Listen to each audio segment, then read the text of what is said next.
Io cerco un uomo, io cerco un bel marito, io sogno un uomo, lo sogno innamorato, io voglio un uomo, lo voglio forte ardito, io cerco un uomo, io cerco il grande amore. Le Matador, c'est un film que j'ai découvert il y a une douzaine d'années, je dirais. C'était au moment du premier OSS. Ça devait être peut-être juste un peu avant, donc je dirais oui, 2004 par là. C'est un film qui m'a plu, que j'ai trouvé drôle, charmant, très bonne idée de scénario et surtout une espèce d'écrin autour d'un acteur en fait.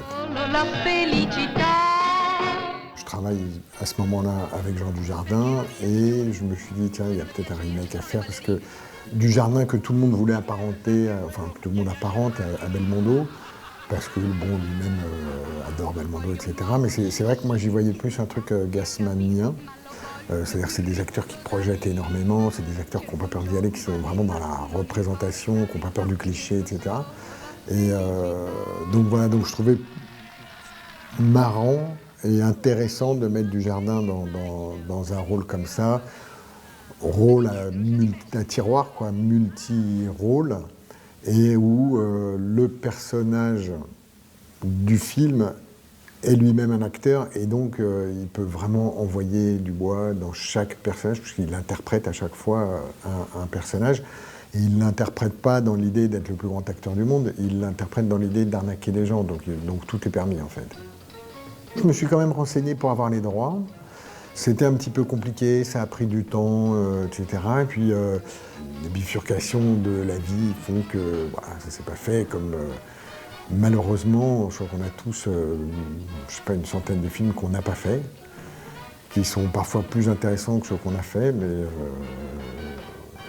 on est les seuls à les avoir vus à peu près, quoi, parce qu'ils n'existent pas réellement. Ragazzi, abbiamo una testa che ci fa un pezzo.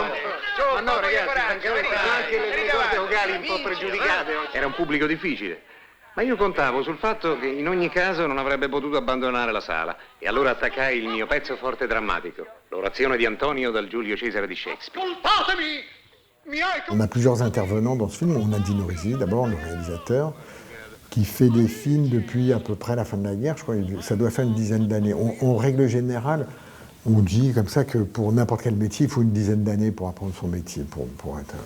Donc lui, il fait des films depuis une dizaine d'années. Gassman joue depuis... il a dû commencer un peu après-guerre. Adje Scarpelli, qui sont sans doute les plus grands scénaristes italiens, ils font partie des plus grands scénaristes internationaux. Ils travaillent depuis une dizaine d'années également. Scola est un peu plus vert, un peu plus jeune, mais quand même il a commencé comme dessinateur, caricaturiste, etc. Donc ça fait aussi un moment qu'il travaille, et puis ils ont une collaboration comme ça avec Dino Risi, au scénario encore. Et le cinéma italien aussi, ça fait une dizaine d'années qu'il est dans ce néo-réalisme-là. Donc on a à ce moment-là, on a 4-5 éléments qui sont pile à maturation comme ça pour arriver et qui sont juste mûrs pour créer ce genre de comédie. Et c'est vraiment les années où la comédie italienne se met en place. Oh, bon alors.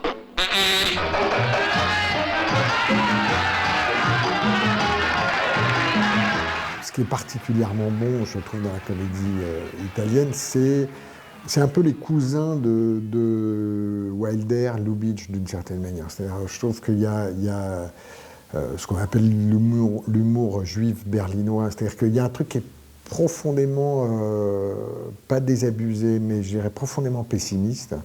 Mais c'est un pessimisme joyeux, quoi. C'est-à-dire que l'idée n'est pas de dire machin, c'est pas du tout décliniste ou justement désabusé ou blasé. C'est de dire on est comme ça, quoi. Voilà. C'est de dire, il y a un proverbe que j'aime bien toujours, qui est un proverbe juif, qui dit un ami, c'est quelqu'un qui vous connaît très bien, mais qui vous aime quand même. Et je trouve qu'il y a vraiment ça chez les Italiens, comme il y a ça chez Wilder et Lubitsch. C'est-à-dire que c'est très scanné comme ça, enfin, l'âme humaine, c'est une espèce de presque catalogue des faiblesses, des lâchetés, des veuleries, des mensonges, de l'âme humaine, mais d'abord raconté de manière très joyeuse, donc ça fait un spectacle toujours divertissant, et ce qui est quand même très élégant quand on veut pointer des choses plus noires derrière, d'une part, et d'autre part, l'être humain est toujours un peu sauvé à la fin, quoi. Dans Il Matador, je trouve que ce qui sauve sans doute le personnage, c'est le rapport qu'il a avec la famille de son ancien collègue, qu'il a plus ou moins trahi, qui s'est retrouvé en prison, mais il va toujours donner de l'argent un peu à la famille, etc. Donc il y a un côté, bon, c'est pas Jean Valjean, mais quand même, l'ironie du truc étant que le mec, une fois qu'il est sorti de prison, dès qu'il arrive, il se planque pour quand même prendre l'argent et faire croire qu'il n'est pas rentré, avec la complicité de sa femme, de son enfant, etc. Donc, c'est jamais un sentimentalisme béat, mais quand même, l'âme humaine est quand même sauvée. E saluto, artista! Ciao! Le uniche buone amicizie sono quelle che si fanno in carcere. Prima d'uscire, Chinotto mi aveva detto: Gerardo, quando vuoi venire ricordati che casa mia è sempre aperta. Dove non si mangia in 6, non si mangia in 7, per carità. Le cinéma leader à ce moment-là en Italie et presque dans le monde, je dirais, c'est le néoréalisme italien. C'est-à-dire c'est un cinéma qui est très en prise avec le réel, Rossellini étant le maître de ce cinéma-là, mais où les réalisateurs vont dans la rue, tournent avec des enfants, des non-acteurs, montrent la vie telle qu'elle est. C'est l'inverse d'un cinéma, comment dire, fantasmé, avec des personnages héroïques, des personnages positifs, etc. On montre la vie au plus proche, quoi. On est à l'os. Là, il y a une volonté évidente dans le dispositif de ne pas être dans le néoréalisme, puisque justement le spectacle est mis en scène. À chaque fois qu'on voit ce personnage de Vittorio Gassman faire une arnaque, on sait qu'il est en train de jouer, c'est inscrit, donc c'est presque une réponse à ça. Là où le film est intéressant et là où la comédie italienne, je trouve, a un truc peut-être en plus, c'est justement que, quand bien même elle voudrait être en rupture avec le néoréalisme, elle ne peut pas faire autrement que de l'intégrer parce que c'est trop fort, parce que c'est une émanation du néoréalisme. Donc il y a cette dimension toujours politique. Alors ça passe un peu par les failles. Là, par exemple, dans celui-ci, qui est je dirais, dans la construction de la comédie italienne. Alors ça vient 1 an après Le Pigeon, je crois, qui est une farce. Celui-ci, c'est une farce aussi, mais dans les deux films, l'un de Monicelli, celui-ci de Dino Risi, il y a quand même la volonté de montrer des personnages qui sont déclassés dans des lieux qui sont des lieux réels, c'est-à-dire qu'il y a quand même une photographie de l'Italie de la fin des années 50. C'est pas des farces qui se jouent dans des studios. Et surtout, il y a les visages des acteurs, des figurants. Ces visages-là, je trouve, qui amènent un truc profondément ancré dans la réalité et où la comédie, tout d'un coup, prend une couleur très différente. C'est-à-dire que la comédie, elle est ancrée dans la vie. Il y a un truc... c'est pas juste de la farce, en fait. Enfin, c'est de la farce, mais elle est dynamique. Parce qu'en fait, ils disent que la farce, elle est dans la vie. Donc, du coup, ça prend un truc très philosophique, très moral, beaucoup plus complet que juste un enchaînement de situations faites pour faire rire. Et c'est là où la comédie italienne, qui est en train de se jouer dans ces années-là, c'est-à-dire que le film d'après de Dino Risi, c'est un film qui s'appelle Une vie difficile, qui est un film avec Alberto Sordi, qui est un film beaucoup plus politique, mais qui reste une comédie. Et en fait, ils sont en train de trouver, je trouve, tous ces acteurs, tous ces réalisateurs, tous ces scénaristes, ils sont en train de trouver une espèce d'équilibre comme ça, entre ce qui est vraiment de la farce un peu, qui peut être grotesque, burlesque, etc., et quelque chose de profondément très lucide et très... ils sont en train de scanner quand même une société. Nel nostro ambiente un uomo di quel genere lì ci metterebbe tutti nel sacco. Che cosa ne dice lei, avvocato? Ma non saprei, forse la mia mentalità è un po' antiquata, un po' démodé, ma secondo me l'onestà è sempre stata, guardi, la strada maestra. E se ci pensiamo bene, nella prospettiva, si intende dei tempi, anche la più proficua. Oh, certo che l'onestà... Une des spécificités de ce que va être dans les années qui suivent et qui viennent la comédie italienne, c'est l'amoralité, c'est-à-dire qu'en un mot, c'est des personnages amoraux. Là, on est au début de ça, c'est-à-dire qu'ils sont amoraux dans le sens où c'est des voleurs, et on les aime bien, mais la figure du voleur, que ce soit dans la littérature, dans le théâtre ou maintenant dans le cinéma, enfin à cette époque-là, un voleur, c'est pas quelqu'un on l'aime bien, enfin, je veux dire, c'est pas pareil qu'un type qui trompe sa femme, c'est pas pareil qu'un type, qu'un meurtrier, c'est pas pareil qu'un banquier ou qu'un politicien. Non, mais voilà, il y a des figures plus, plus négatives qu'un voleur. Un voleur, dans le spectacle, c'est quelqu'un c'est quelqu'un de libre. C'est-à-dire c'est quelqu'un qui invente, dans un milieu hostile qui est la société, sa manière de survivre, qui refuse les lois. Son comportement n'est pas policé ou lissé par des règles sociales établies. Donc, il y a toujours la figure de Robin des Bois qui est derrière, c'est-à-dire qu'en général, on ne montre pas des voleurs qui escroquent les enfants et qui escroquent les mendiants. Il prend là où l'argent est, et là où l'argent est, dans l'imaginaire collectif, on a le droit de les voler, quoi, voilà. Oh, dunque, qui c'è il suo bravo mandato di commissione. Con questo le viene automaticamente autorizzato alla fornitura. Basta questo? Basterebbe la mia parola di generale. Après, avec l'argent de la vieille, etc., on va tomber dans des trucs plus où les monstres, ou encore pire, les nouveaux monstres, là les personnages vont être absolument terribles. C'est-à-dire ils vont être vraiment au-delà de juste un peu lâches, etc. Là, il est juste, bon, il est juste voleur, c'est pas très grave. Finalement, le truc le plus amoral qu'il fait, finalement, c'est à la fin, le couple, le mariage, est finalement vécu comme une prison, quoi. Quando scopre che il prete è vero, che il matrimonio è valido, che farà? Che farà? Farà quello che fanno tutti i mariti, si rassegnerà. Ce dont on se rend compte, c'est que ce stratagème-là, Commissario Santini della Mobile. c'est un plan d'évasion, en fait. Sii forte, Annalisa. Il est censé s'être rangé des voitures. Tout ça a été remis en scène de toute une arnaque pour s'évader de prison, la prison étant, si ce n'est le mariage, en tous les cas la promesse qu'il a faite à sa femme d'arrêter ses arnaques. Donc ça, je dirais que c'est la petite note amorale, mais comme il y a... est-ce que c'est amoral, je ne sais pas, mais à la fin de certains lame shows, personne n'est parfait. C'est-à-dire c'est un petit... Voilà, il y a un petit truc pour l'époque, en tous les cas, qui sort des sentiers battus. Ecco, padre, ho qui il mio piccolo dodo per la Madonna. Bravo, bravo figliolo. Oh, che splendore. Ma in questa mia chiesa così povera, questo gioiello di così alto valore. L'argent et la religion, et peut-être un rapport au pouvoir, ou en tous les cas à la politique, je dirais que c'est vraiment les trois piliers du cinéma italien de 46 à 74, je sais pas, je dirais comme ça. L'Italie est un pays pauvre, enfin surtout dans ces années-là, avec des gens très riches. Et dans les villes et dans leurs banlieues, c'est un pays très populaire. Ouais. Donc il y a en fond toujours un petit peu, enfin parfois, ou en tous les cas dans le néo-réalisme, il y a souvent cette idée qu'il y a de la dignité chez les pauvres. La comédie italienne amène une pierre un peu supplémentaire, qu'ils ne disent pas forcément en fait. Souvent ils les sauvent. Mais il y a tout un truc affreux salé méchant, quoi. C'est-à-dire qu'en gros, on peut être pauvre et malhonnête, c'est même parfois conseillé.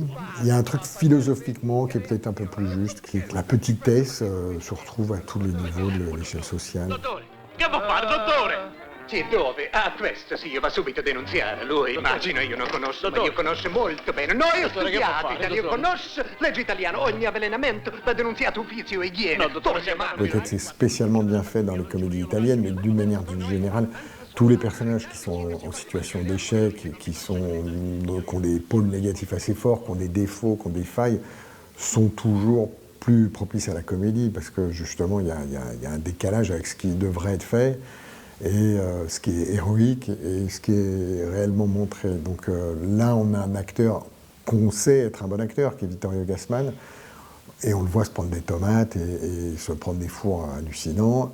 Il reste très digne, ça c'est typique de la comédie italienne, c'est-à-dire il sort d'une représentation catastrophique, il se fait virer, mais devant sa petite amie, évidemment, c'est pas de sa faute, c'est pas de lui, le public n'était pas prêt, etc. Donc il sauve toujours sa dignité, ça c'est vraiment le trait, la dignité coûte que coûte, dans n'importe quelle situation, aussi catastrophique soit-elle.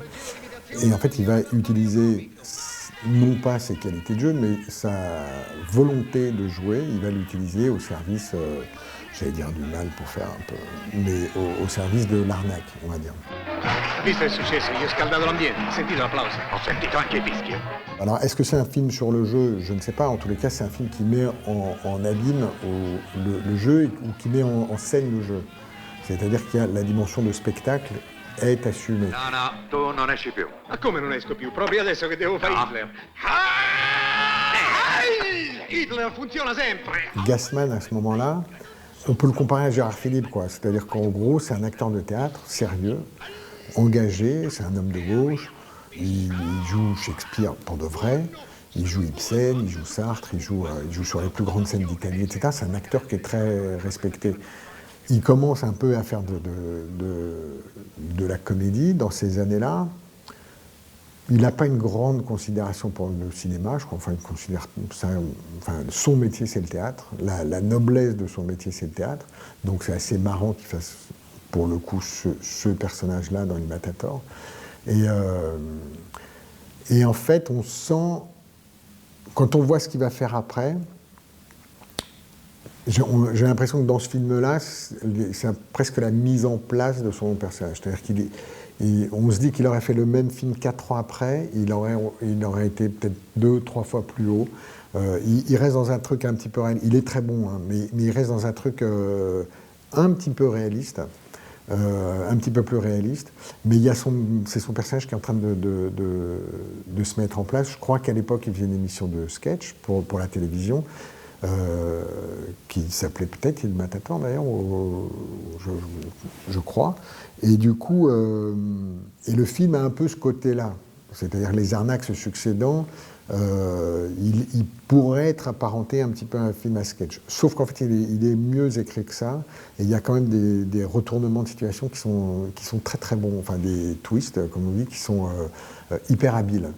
Et donc voilà, mais on a l'impression de voir naître dans ce film-là ce que va être le grand Gassman qu'on adore finalement, espèce de cabot magnifique, hyper beau, hyper séducteur, veule, lâche, enfin tout ce qu'on veut. On a l'impression qu'il est en train de naître ici.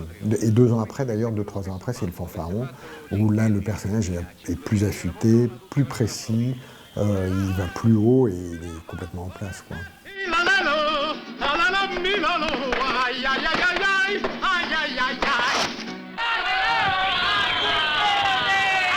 Decisi di andare incontro ai gusti del pubblico e passai alle imitazioni umoristiche.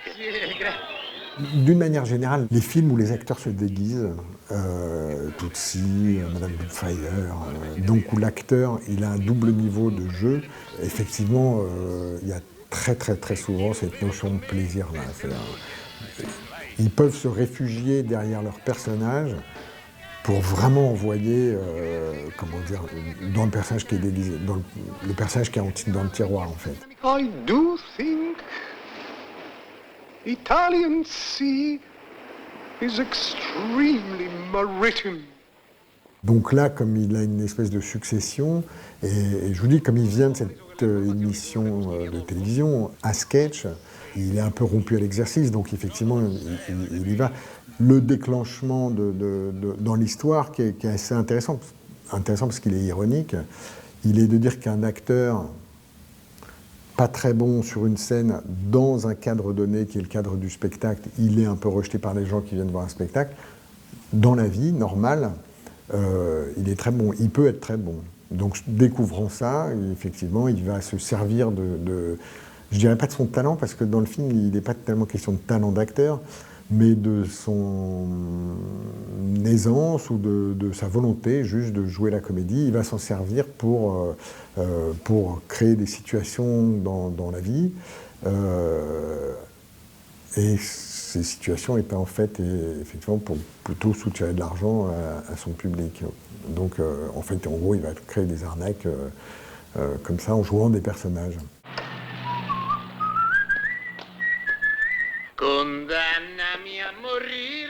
Au niveau scénaristique, c'est très bon. D'abord parce que c'est très malin.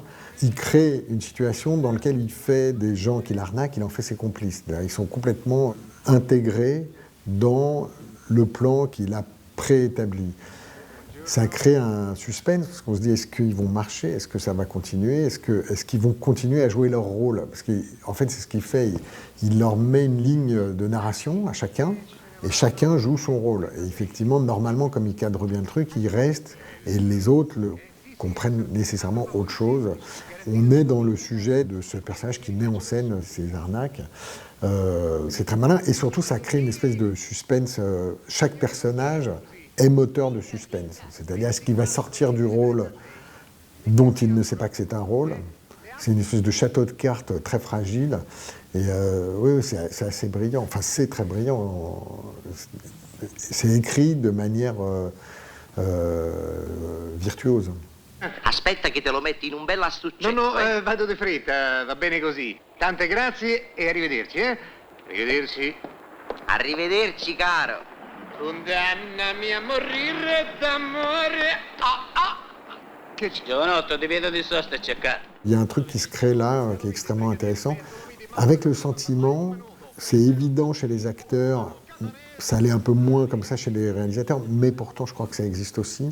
Le sentiment qu'ils font tous finalement le même cinéma. Non pas qu'ils soient interchangeables, mais si vous regardez Mastroianni, si vous prenez les 3-4 grands acteurs, Mastroianni, Gassman, Sordi et disons Manfredi, ils ont tous un peu comme une émanation de la Commedia dell'arte, ils ont tous des personnages très précis. C'est-à-dire que Mastroianni était une espèce de jeune premier, un peu rêveur, pas très volontaire, un peu mou, comme ça, non pas l'acteur, mais le personnage. L'acteur est hyper précis. Sordi, c'est une espèce de, comment dire, bourgeois, veule, lâche, comme pas possible, relativement prêt à tout, qui a aucune dignité, mais qui est un menteur parfait, etc. Gassman est une espèce de grande gueule, pas très maligne, pas très intelligent, etc. Manfredi est un peu plus noir, un peu plus... Et en fait, les réalisateurs, Monicelli, Risi, Scola, c'est comme s'ils construisaient chacun une espèce de fresque comme ça, sans jamais se gêner les uns les autres, sans jamais être vraiment le sentiment qu'ils travaillent ensemble à une espèce de fresque comme ça de l'Italie. Alors après, bon, Fellini, c'est complètement autre chose, Sergio Leone, c'est complètement autre chose, mais il y a une bande là qui écrit un truc, avec derrière justement Adjei et Scarpelli qui sont pratiquement dans tous les bons coups, voilà, ces deux scénaristes-là. Et il y a vraiment un truc d'équipe, quoi, et je crois que ça correspond à une réalité. J'avais entendu que justement, enfin, ils se retrouvaient tous à peu près dans les cafés romains, etc., et qu'ils s'échangeaient des idées, des trucs, des machins. Et il y a vraiment un truc très, comment dire, pas positif, mais il y a un truc comme ça qui ressort de ce cinéma-là, quoi, très... Au moins, on m'aurait dit que Le Pigeon et Il Matador étaient faits par le même réalisateur. J'aurais pas dit non, j'aurais pas reconnu spécifiquement que c'était pas le même réalisateur. J'aurais pu dire oui, en effet, oui. Et finalement, il y a moins de différence entre Le Pigeon et Il Matador qu'entre Il Matador et Une vie difficile. Donc il y a un truc comme ça, je trouve, d'un vrai courant de cinéma. Juste petit trivia un peu marrant.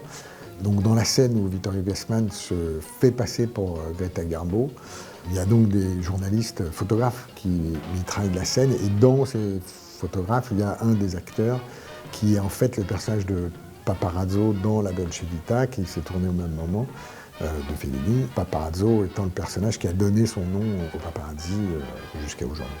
Petit trivia marrant.